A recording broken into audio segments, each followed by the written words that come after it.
नमस्कार दोस्तों, महाकाल न्यूज में आप सभी का स्वागत है। दोस्तों थोड़ा अंधेरा है, इसके लिए सॉरी, क्योंकि लाइट नहीं है यहाँ पर।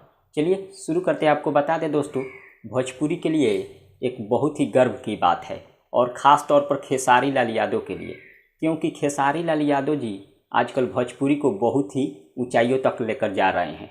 जिस फ्लिपकार्ट के लिए खेसारी लाल यादव जी प्रमोशन किए हैं, वही फ्लिपकार्ट पहले कभी विदेशियों से तो कभी इंडिया के बड़े बड़े स्टारों से प्रमोशन कराता था, लेकिन अचानक फ्लिपकार्ट को भी पता चल गया कि खेसारी लाल यादव जी भोजपुरी इंडस्ट्री का एक बहुत बड़ा ब्रांड है और क्यों ना खेसारी लाल यादव जी से भी प्रमोशन कराया जाए। और खेसारी लाल यादव जी के पावर को समझते हुए फ्लिपकार्ट ने खेसारी लाल यादव जी को याद किया और खेसारी लाल यादव जी से प्रमोशन कराया।